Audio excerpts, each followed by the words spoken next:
Okay, welcome everybody. And as people trickle in, we'll just keep on moving. Thank you all for joining today after a long day for many of you. I appreciate it. And this is a good way to kick off Breast Cancer Awareness Month. So this is the first of hopefully many webinars for St. Mary's. Just to give you some background, I came here probably about 3 years ago.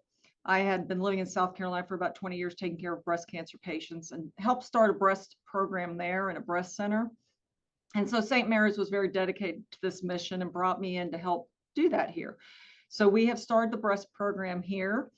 We opened up our breast center probably about a year and a half ago, and unfortunately it got flooded during the freeze at Christmas. And we were temporarily out of there, but I'm excited to tell you we'll be back in there probably within about a month, and we're actually adding mammograms, so we'll have more of a comprehensive program there. For me personally, the reason I have done this for so many years is because my mother got breast cancer when I was still in college. I felt pretty incapacitated at the time because I didn't know what I know today, and so I couldn't help guide her. She sadly died because of her disease. And then very shortly after, my mother-in-law got breast cancer. So this became something very personal to me. And it's why I have the passion for it today. It's something I want to give back to the people that I maybe couldn't have given my mom at the time. So without further ado, we'll just move forward. So one of the things that's important in talking about breast cancer is where we were previously and kind of where we're going. I think you have to know about that to kind of understand what direction you want to take going forward. So the next slide is kind of just a history of breast cancer. So if we look at breast cancer, the first information we have about breast cancer dates all the way back to the 1600 BC, when we found it on English papyrus, and they documented these women with these masses and ulcers of their breasts, which clearly were breast cancers. The sad part is the care of breast cancer all the way up until about the 1700s remained pretty barbaric. And I'm going to show you a couple slides of that, but it was pretty scary.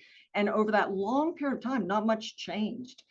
In the 1700s, we started learning to be a little more finessed about it, and that we started being able to, close these wounds that were previously left open, learning about lymph node involvement and things like that. And I'm going to get into more details about that, but just to kind of give you a timeline of how we got to today. In 1882, probably the grandfather of, the traditional mastectomy wrote his first paper about it. It was called a modified radical mastectomy, and that was Halsted. And I'll show you a picture of that as well. One woman I want to mention, because she probably was a pioneer that didn't get recognized because she was kind of in an era when women really weren't recognized for their work in medicine, was a lady named Janet Lane Clapon. And what she did is she did the first clinical research trials about breast cancer. She probably was the one that first connected hormones to breast cancer. And so she really needed recognition that she probably didn't get as much as she should have.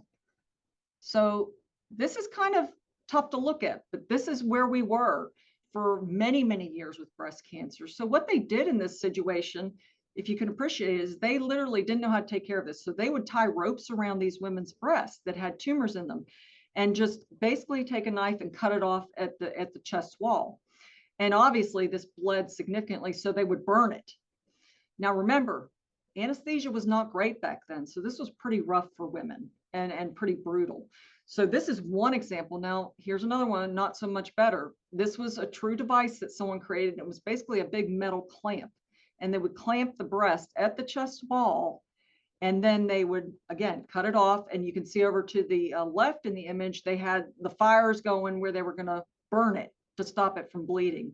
But these operations, as you can probably tell, did not go well. There were high complication rates. We didn't have the era of antibiotics back then, so infectious rates were high. The mortality was high. So these were terrible operations, let alone incredibly barbaric. And very few surgeons were doing it because they didn't have the skill and know what to do, and the outcomes were so terrible. So we got into the 1700s where we got a little more finessed, and we started learning you can close the skin. We learned about lymph nodes and things, and then we got to this. So coming into the 1900s, we started doing these Halsted procedures, probably about 1882, as I mentioned.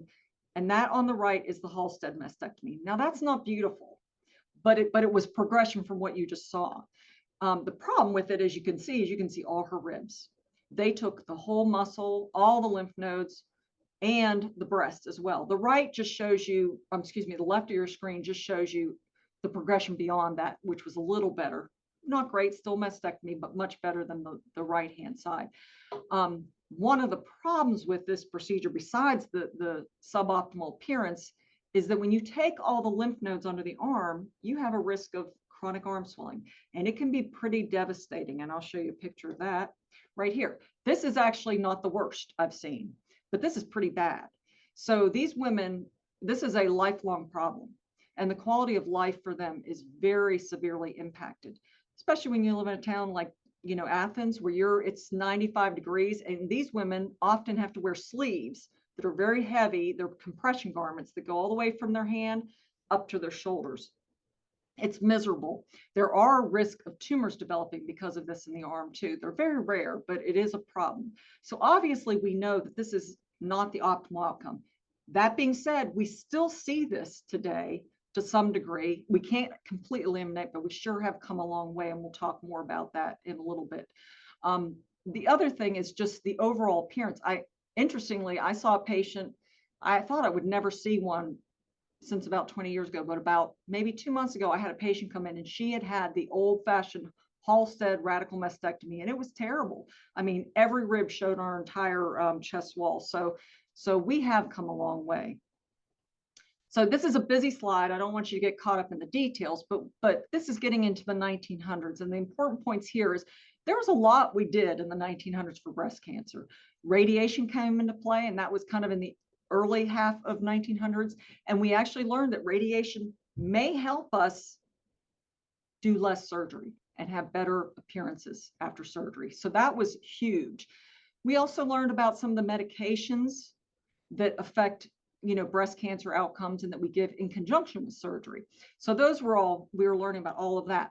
Around the late 1960s and into 70s, they really kind of finessed what we call breast conservation today. And what that means is where we take out the tumor, keep the breast, give radiation, but have similar outcomes to mastectomy. And that is a huge, huge advance for breast cancer and patients based on what you saw before, of course.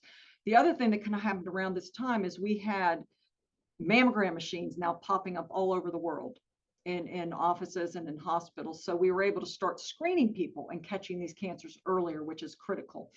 A couple of things you'll see as you look through this timeline is we started also learning that maybe we don't have to take out all these lymph nodes, putting all these women at risk for swelling of their arm that can be pretty debilitating. So we finessed that as well. As you get into the 2000s, in the year 2000, we introduced digital mammography, which was better than the previous option. And then in 2011, we introduced the first 3D mammogram, which is really becoming the standard of care today. So getting to today. So let's talk about mammograms for a minute. A lot of women say, so when should I get my first mammogram? Well, what you can see from this, again, a little bit busy, but the basic theme that you see going through this is if you look at the major societies, and this is what this represents, you can see that most of them will recommend your first mammogram at age 40. Now, there are some situations where we adjust that, but by and large, 40 is a pretty safe bet, and then yearly thereafter. Now, I kind of tell you the last column, which is the USPSTF, it's the government-based agency, I don't go along with that. If you'll notice, it says doing it every 2 years. Well, one thing, if nothing else, in the breast world, we learned from COVID is that waiting 2 years, cancers were popping up. We saw so many women during COVID come in because they'd skipped mammograms because of, you know, just the situation around the hospitals. And they were coming with cancers because they had skipped that one mammogram. They had faithfully been doing them, but they skipped one and got it. So I don't think anybody's real excited about that option for the rest of your life. To address another issue is, when do I quit doing mammograms? Well, that's a kind of a tricky thing, because one of the things for the Breast Cancer Society, we tell people, well, when your life survival is less than 5 years. Well, that's kind of crystal ball science. How do we know that our survival is less than 5 years? Well, I think the safe bet to say there is if you have a terminal condition not related to your breast, or you have something that you know this person is not going to probably live beyond 1 to 2 years, it's probably okay to stop doing breast imaging. But if you're doing well, your quality of life is good, I encourage you to keep doing your mammograms. One thing I want to comment on here is 3D mammo. There's a big study that's probably about to finish up in 2024 that's probably going to make this the standard of care. And it is the standard of care today in my mind. However, it will be where insurance companies have to cover that completely. There are still some companies where they say you have to pay an extra fee if you want 3D. That should go away completely with this. So those are important things. Now, when I see patients in my office, obviously there's risk factors. Now, age is pretty understandable. We know with older age, you're going to get a higher chance of breast cancer. Again, there are exceptions. When I came here with my first year, I saw a 17-year-old with breast cancer, which is horrible. It's the youngest I've ever seen. And unfortunately, because she was so young, they kept thinking it was an infection. And so she was kind of riding along with this diagnosis. And so it can happen at any age. And we certainly see plenty of women less than 50, 55, but there is an increase as you get older. Obviously, gender, being female, you're at more risk for breast cancer. That doesn't mean men can't get it. About 1 in just under 1,000 men will get breast cancer. So that does not get you free and clear. Family history is important. One comment I will make here is I see a lot of patients come in and they'll say, well, my mother had it, my aunt had it, therefore I'm going to get it. Well, what I always tell them, if I look at 100 people with breast cancer, only about 20 or less are actually genetically linked. Now, that's not to say that's not important, but just because mom got it doesn't mean you're going to get it. Now, we might need to do more testing to make sure that's not the case, but it doesn't mean you're not going to get it, or you're going to get it. Now, one of the things we also tell them is that a lot of the 80% plus patients, it's just bad luck. We don't know why they get it. There are some things we know are risk factors, but we don't know exactly why they get it. Could be environmental exposure, could be something else, but something in their DNA shifts in their lifetime that causes that cancer to develop. Now, one of the other things on this slide is breast density. This has become a big topic. And now there's regulation where they have to comment on your breast density on your mammogram. We do know that women with denser breasts are at increased risk for breast cancer. Why is that? Good question. I don't know. And I'm not sure we have the answer to that yet. We do know that density can mask lesions sometimes that we can't see on mammogram because of that density, but that is definitely reported in the mammogram. And you will see that maybe on your own mammogram. Obesity is important. And again, this goes back to hormones, which we'll discuss in a minute, because fat tissue produces hormones. And hormones can feed breast cancer. So that's important as well. As far as alcohol use, you don't have to stop drinking any bit of alcohol, but we do know that if you drink over about 7 drinks a week, your risk does go up. So some of the things I ask patients when they come in is I want to establish their history of hormone exposure. So the first questions I ask are, when did you start your periods? Have you been pregnant? How many pregnancies? How old were you with your first pregnancy? And when did you stop your periods if they're of that age? Now, why is this important? Because it establishes a long exposure to hormones in your body. Those interruptions that occur with pregnancy are important. They're beneficial. Now, ideally, women would have their first pregnancy by age 25. Today, in this day and age, many women are going on to further careers, and that's getting pushed back.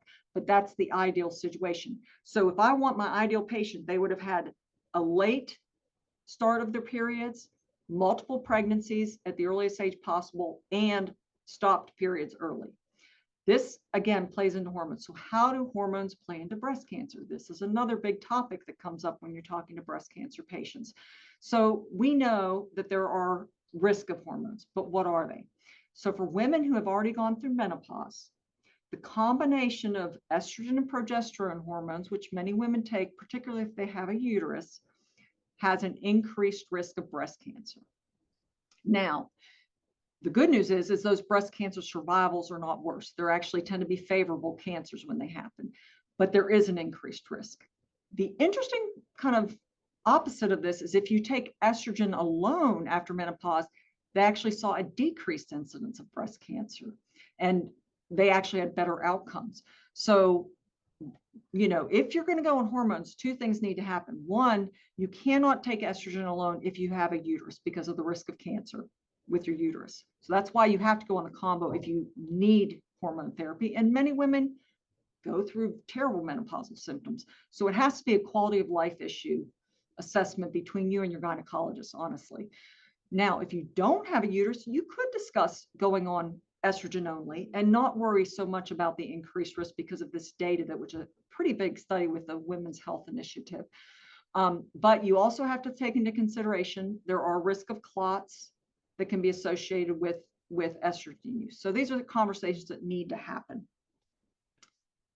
So there's some things you just can't change. You can't change that you're female. You can't change when you start your periods. You can't change your genetics. Things you can change: diet, exercise, moderation in your alcohol intake. So there are a few things you can do. And then I, of course, feel like getting ahead of the game is really important. And that kind of leads us to this. So one of the big things that was very important to me when I came here, and I started where I was previously, and it was very successful, as a high-risk breast clinic. Well, what is this? This is where we kind of take people in. And I'll tell you, any patient that comes to my office, we do a high risk assessment no matter what they're coming in for, because some people don't know they're high risk. So what are the things that make you high risk? Well, obviously genetics. So the key things are, did mom, aunts, grandmothers, fathers, various people have breast cancer? Did they have ovarian cancer? What age did that happen? And we get all that information. If they're setting off red flags, we do genetic testing in our office. We have them talk to the genetic counselor in our office. We collect a sample from them, and it's really actually very easy. So they usually can just spit, which is great. Now, if you're over 65 on Medicare, they need blood, but it's pretty straightforward. And the turnaround time for the results is pretty quick. So it's usually within 3 to 4 weeks. If we're in a situation where we're doing genetic testing on breast cancer patients, that result comes back in about 1 to 2 weeks, so even quicker. The good news is, as compared to 20 years ago, insurance companies are covering this in many cases if you meet those criteria. And I think a lot of the genetics companies have figured out that they really need to make this widely available. So even if your insurance company does not cover genetic testing, most places, in the company we use too, specifically, does an out-of-pocket flat fee that you can pay regardless of your insurance at $250. Not much in medicine that you can get for $250. And this is one area where I think it's really important. And I feel like in this situation, I'd rather be proactive than reactive. So I'd rather know this ahead of time and be able to kind of address how are we going to handle that patient with a potential mutation. Since I've been here, we've diagnosed over 150 mutations. So we have found a lot. They're not all breast cancer mutations, because when we do a genetic sample, it's comprehensive. So we look at not just breast cancer genes, but ones for ovaries, colon, pancreas, uterus, cervix, prostate. Yes, women don't have prostates, but they can harbor a gene. So we look at the whole panel. So I always tell people when we do this, you may not have a breast cancer gene, but be prepared. You could have, or genetic mutation, but you could have a colon one. But they're always very thankful because we've diagnosed many of those, because then they know, okay, I need to get earlier colon screening, or maybe something more depending on what the mutation is. And so here's a chance, particularly in those high-risk mutations. Everybody knows about BRCA1 and BRCA2, but there's about 10 to 12 important breast cancer genes that's important to know about, because some of them are lower risk, but some are moderate to high. And if you're a 35-year-old with this, your lifetime risk may be too high, and you may opt for something like what's called a prophylactic mastectomy, where you remove your breast, get reconstruction, and thereby minimizing your risk significantly. So are there other patients we see in high-risk clinic? Yes. So there's high-risk lesions. So some women get things biopsied and we remove them and they show what's called atypia. And atypia is just a precursor to cancer. It's like a normal cell trying to turn into cancer. Not quite there, but it's getting there. So we kind of consider those high risk, and we have to decide how to manage them.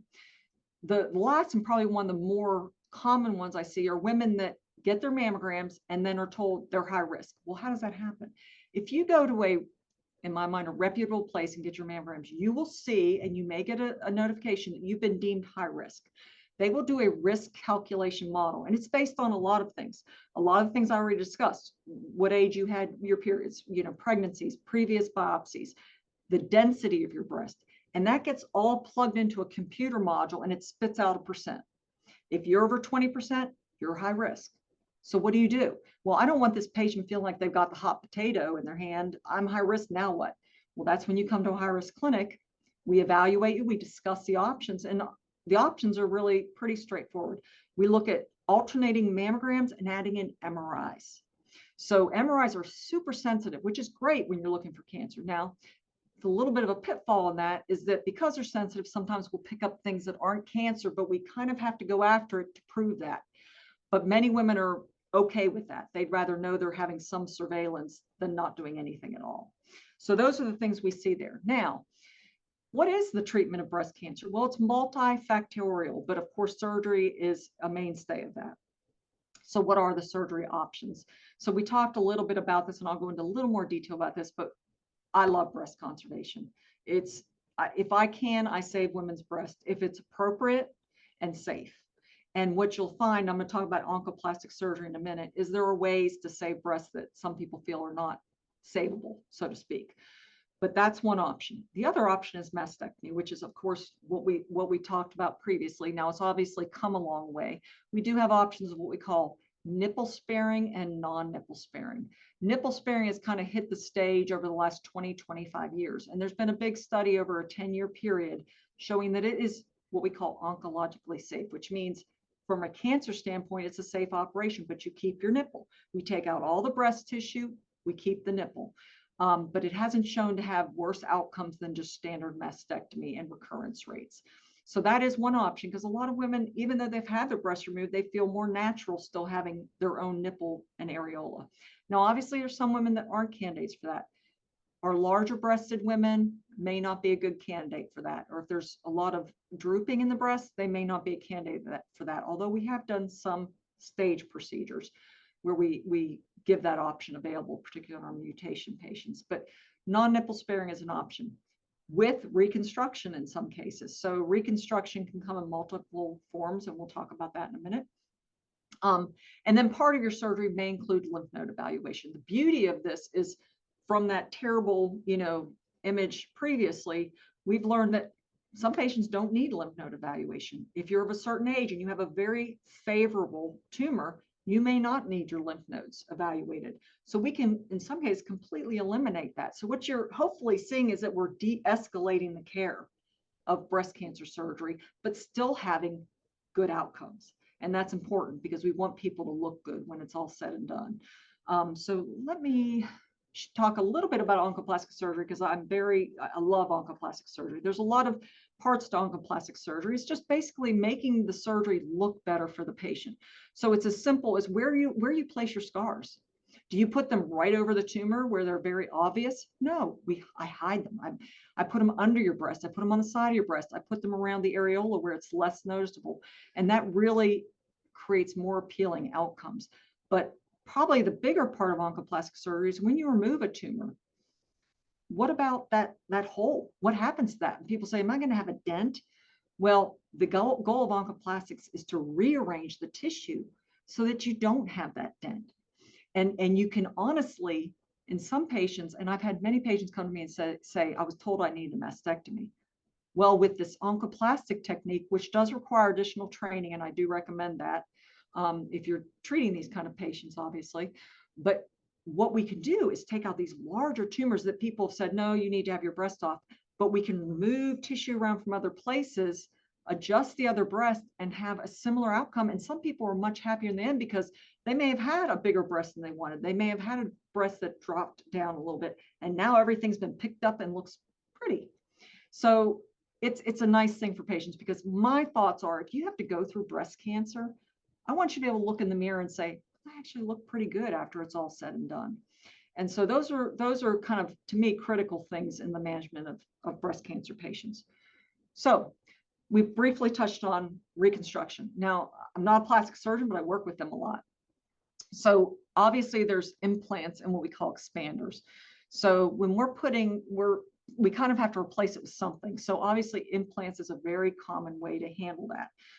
Some patients get what are called expanders. So it's kind of a staged approach where they get an empty kind of bag, if you will, and then the plastic surgeon will slowly fill it over time until it gets to the size the patient wants, and then they slip the implant in and take out that expander. Some patients don't need to go through that step. Some patients go straight to an implant, and implants come in different forms. They have silicone, and some plastic surgeons like to refer to them as like the gummy implant, the gummy bear implant, because it's got that texture to it. And then some are saline.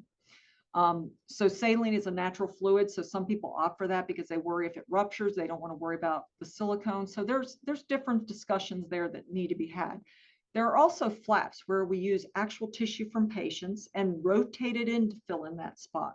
So there's flaps that come from the stomach, from the back, and then there's specialized vascular flaps that really require microvascular plastic surgeons and are a little more delicate surgery, if you will, but they're all options. I will say that the flaps are not options for people who smoke, usually. This is just showing you an example. It may be a little blurry, but I think you can get the sense. This is a woman that underwent bilateral mastectomy. And one thing I will say about bilateral mastectomy, the American Society of Breast Surgeons, we do not recommend removing a normal breast. So that being said, there are a lot of women that will say, I hear what you're saying, but I just feel better doing that. I just need to do it for my own peace of mind. So sometimes that's done. It's kind of like the Angelina Jolie effect. So we do that in many cases, but we do tell patients there is a slightly increased complication rate because you're doing both sides, and you're going to potentially get reconstruction on both sides. So we just have to be very mindful of those issues as they come up. But here, what you can see is she looks, in my opinion, very good, considering she's had both breasts removed. And this is fairly soon after surgery. So those scars will lighten up even more.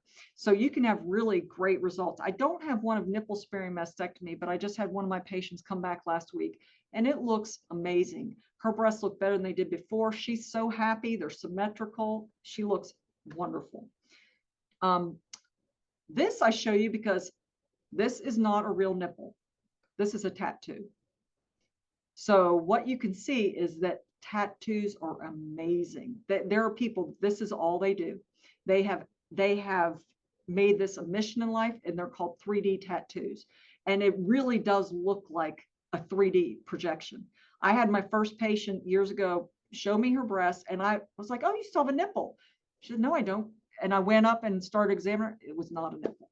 And so it is unreal what they can do. And you may appreciate very slightly on this picture, there's a scar there, and they tattoo that sometimes as well to lighten that up. So you can have phenomenal outcomes from this. Now, the next picture is women that have obviously very happy with what they've decided on. So I do have patients say, I'm going to just take it to the next level. I'm not getting implants, and I'm going to do tattoos and make it something that's more of artwork for me. And I have seen that many times, but there's a trend that's called going flat. And so you'll see, you can even Google that, and you'll see women that kind of show images and pictures and everything. And what these women have decided is, I don't want to go through all the implants. I don't want to take the risk with those. I just would rather just remove them and go flat. The going flat approach is remove the breast, remove all the excess tissue, and get it as smooth and conformed as you can. And so that's what these women have elected for. So what other treatment do we do? Obviously, there's more to it than just surgery. So some women will need additional treatment. That's not uncommon. So we talk about chemotherapy, and that's where the medical oncologists come into play. And chemotherapy can come in different forms. You can get oral chemotherapy, which is just a pill. And that pill frequently is just something you take after surgery because of the nature and the type of tumor you have to fight getting an additional tumor. And so it's called hormone therapy, basically. And it's a hormone pill. Now, or anti-hormone pill, if you will. But there are side effects. Some women get some hot flashes and things like that, and sometimes joint pains from those. But the good news is there's some things we can do to combat that as well. Now, the one that people don't ever want to hear about is IV chemotherapy. That's the stuff that you associate, in many cases, at least patients do, with losing your hair and being sick and everything. But not all IV chemotherapy is the same. So there are some that don't cause those side effects. Now, certainly not everybody needs IV chemotherapy. It's certain patients that will qualify that. And we do a lot of special tests nowadays, again, advancements in care that help us to determine, what is the best protocol for this particular patient. And then we choose what's best for them, and obviously have an open dialogue with them. Now, some chemotherapy is given before surgery and some is given after. What are the benefits of before? There have been studies that have shown better clinical outcomes in certain scenarios when you give chemotherapy before surgery. Again, not everybody, so I don't want people saying, oh, they need to have it before. No, that's not always the case. But the other benefit that can occur is if you have a large mass and you give chemotherapy beforehand, there's a possibility you shrink that mass.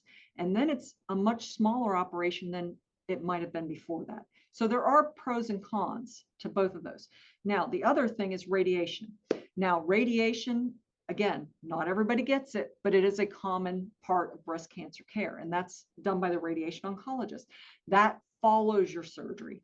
If you have IV chemotherapy, that follows your IV chemotherapy.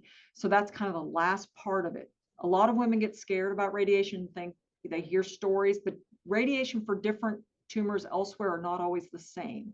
So the effects of radiation for breast cancer have really improved significantly as we got more tuned into where the radiation needs to be delivered and more advanced in our CT scanning of the breast to plan that radiation.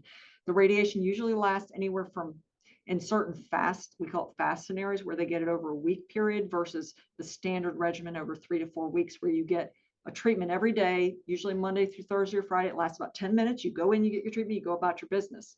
So it's very well tolerated. Some people do get some swelling of the breast and some color changes and thickening, but that's temporary. So it does go away and get better. So what about tomorrow? Well, AI is here to stay. And certainly in medicine and breast cancer, it is. And a couple things that one of the big articles that was in Time magazine, recently they did a big study and looked at AI to read mammograms. And what they found was that AI was better than the human eye. And that makes sense. It could pick up minute calcifications that humans could not. And they even compared AI to 2 radiologists reading mammograms. And what they found was it was better. And they had a 4% increase in finding cancers in a 55,000 patient study. That's pretty significant, because if you look at 4% of 55,000, that's a fair number of people.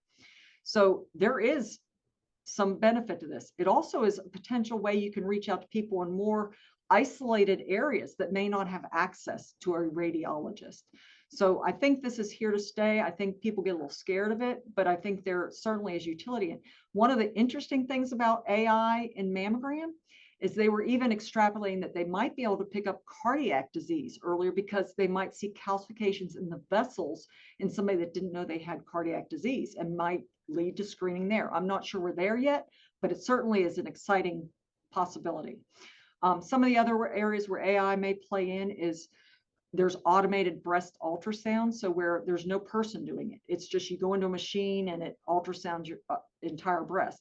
Now, I'm not sure that's there, and I don't know if it will be, because there are areas where you can miss places potentially, depending on how it runs across the breast. There's possibilities of finding things that are nothing because you don't have someone kind of interacting directly with it. So there are definitely areas where it may apply, but I think there's a lot more to come there. So I show this slide to talk about vaccines. So vaccines, when I talk about this, I'm not talking about the standard vaccine where we're preventing a disease. In many cases, what we're finding in breast cancer vaccines right now is how can we, a patient that already has breast cancer, maybe make it the outcome better. So they're finding vaccines against certain proteins that the tumor may produce, and then they give the vaccine and they're seeing better outcomes. A lot of this is in what we call clinical trial right now. And unfortunately, that's the way we progress in medicine. We have to do clinical trials. They may start off in animals, they go to humans, and then they have to go through a big FDA process before we can make it prime time. But it's exciting stuff that maybe we can have better outcomes because of this. Okay, so genetics comes back again. What we know is that there are mutations, as I said. So we may have the potential down the road, and again, we're not there, but to do genetic modulation. If we find that someone has a BRCA1 mutation, and maybe we can interfere with that a little bit and prevent the outcomes of that mutation. I think that's an exciting area too. And genetics is growing huge. Like I said, 20 years ago, we were just testing for BRCA1 and BRCA2. Now there's 10 to 12 genes. Next decade, there may be another 5 or 10 that we're learning about. So this is a very exciting area. There's also some trials going on right now, and the American Society of Breast Surgeons love to use funny little acronyms, and they're called the ICE trial and the FROST trial, where they're actually not doing surgery on very favorable tumors, but they're freezing them, and they do it in the office. So that really is not prime time, but it's just some interesting stuff going on. So I want to end on a breast center. What is a breast center and why is it important to me and should be important to any patient who has a breast problem? So it's a comprehensive approach. So what that means is we approach breast cancer from many avenues. We talk about genetics, we talk about high risk, we have surgery, oncology, radiation, plastic surgery, all involved in the care, and it's a multidisciplinary approach. And that is very important, as you can hopefully glean from what we've talked about so far. And it's usually a very streamlined approach. You want someone that's all they're doing. That's all they care about. They're doing breast day in and day out. And so we can kind of facilitate things happening in an expeditious fashion, because once somebody hears that there's something wrong with the breast, they don't want to wait 3 weeks. They don't want to wait 4 weeks. They want it now. And so that's the idea, is just to keep things flowing smoothly. And people that are dedicated to a breast center are very cognizant of that. The other nice thing of a breast center is there's usually a tumor board. If it's a good place, there's a tumor board. And why is that important? Because I tell patients, you want as many people thinking about what you've got as possible, because I'm not perfect, but you get 20 doctors in a room and you're all talking about, you're probably going to hear a little bit of everything in the best way to approach a patient. And that's important. I tell patients, guess what? You're going to have 20 free consults at once, because we're all going to be talking about you next week. So those are important parts of it. Navigators are critical. Those are the people, and I have a wonderful navigator. We have one in our center, and then we have 2 here in the hospital. And their primary goal is to make this process for you as smooth as possible. So they understand the fears, the anxieties, and that's why they go into this. They want to make it very comfortable, convenient. And guess what? They're a lot easier to get a hold of than me. So they're my liaison to you and vice versa. And if they don't know the answer, they're going to get us. But they are critical to the process, and that's why they're an important part here at St. Mary's.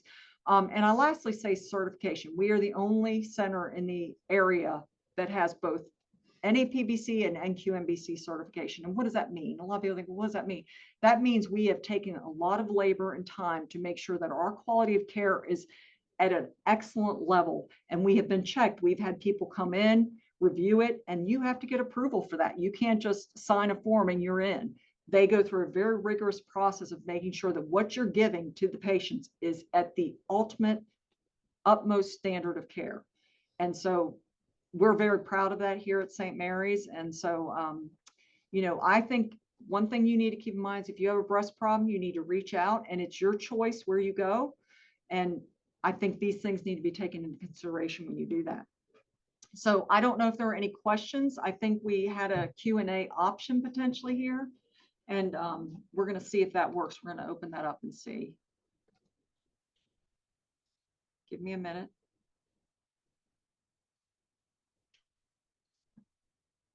Okay. We're going to give us a minute. We're just seeing if we're okay. Well, what I would say is, again, I would encourage you to be your own advocate. One thing I will tell you on a parting note is I would not Google. And don't go to Dr. Google, because I've seen more fear that can happen because of that. So I would say stay on reputable sites. There is a question about risk of recurrence. So I don't know specifically what they're asking about, but I think I'm going to address it here is, so recurrence rates. So one thing we talk about is in breast conservation and mastectomy. So obviously with mastectomy, one thing I tell people is, even though we do a mastectomy, we don't remove every bit of breast tissue. So there's still about 1% to 2% of breast tissue left behind. Now, that being said, we don't traditionally, standard of care is not to screen those patients, but I always let people know, yes, it's extremely rare that you would get a recurrence after a mastectomy, but it can happen. After lumpectomy with radiation, you can have recurrences. They're fairly low, usually less than 10%. But because you're being followed in the breast center and you're being watched closely, we find those recurrences and we treat them. And the data shows very strongly it does not impact survival. So that's why we can safely suggest that for patients. Any other questions that we can see? And I appreciate the shout outs that we got from a couple people, and I'm happy to have been a part of this and hopefully giving you some good information. And if we can be of any, if it is going to be recorded. I've just been told it's been recorded. So if there's anything that comes up, you can definitely ask that. Scroll down. There's another question real quick. Yeah, so we see patients in their teens, you know. Now, that being said, there's a certain age at which we start. Like if we determine you to be high risk and we talk about putting you on an MRI protocol, there are some recommendations on when you first start that. Typically, we do not do mammograms before age 30 because they're just not very helpful. There's a lot of density on the mammogram, and so it's just not very useful. MRIs, we can start earlier. So we usually say MRIs can start in the 20s or 10 years before your first family relative had breast cancer. As far as genetics, we do not recommend genetic screening in the teens because there's not much we're going to do at that age. But around age 20, 25, we can start talking about that. It's really a lot depending on the maturity of the patient, on how they could handle, you know, getting that information. But we traditionally don't do genetic testing prior to that age. And is there, I think there was a question, maybe, is there a part 2 or to that question from Melissa? If there is, I'll be happy to answer that. I'll give it a minute. Okay, well, I'm always happy to help if there's anything. And again, we don't see just breast cancer. We see lots of problems, nipple discharge, breast lumps, you know, different problems with the breast, because obviously there's a lot more that can go on with breast cancer. And we hope people don't have breast cancer, but again, stay ahead of it, get your mammograms, and do the things that you can do to help yourself. Oh, there it is. Oh, wait, found part 2. Hold on. Yeah, so the bottom line on the question is, yes, if you're 26 and you have an elevated risk, that's certainly something we can talk about. With insurance companies, we do run into some problems with insurance companies sometimes, but for the most part, if we can document, as I said earlier, that 20% or higher risk score, I have found that most insurance companies, there are exceptions, are going to cover that high risk screening that's indicated. So it's usually, if the documentation is appropriate, we can take care of that. So the way you get a genetic testing, this was a question, is do you need a referral for a genetic test? So no, we do it in our office, but you would need to have, the referral would be to our office for high risk evaluation. And that's where we'd start the process, and we do the genetic testing right then, because we have it right there available. So things move pretty quickly. So yes, you definitely can do that. So can you do a self-referral though? Oh yeah, you absolutely can do a self-referral. I'm sorry, maybe I misunderstood the question. So yes, we get self-referrals all the time. You say, hey, I'm worried about this because of my family history. I've been told I'm high risk. That's what we do. That's what we're there for. We want to help those patients and either allay those fears, or if they're real, address them. And yes, I think you qualify too, Melissa, or Melissa's daughter, I would say. All right. Okay. So a copy of this recording will be emailed out. Okay. All right. Well, I appreciate everybody that came, and I'm glad all these people are interested in breast care. And again, get your mammograms, be your own advocate, and we're here to help.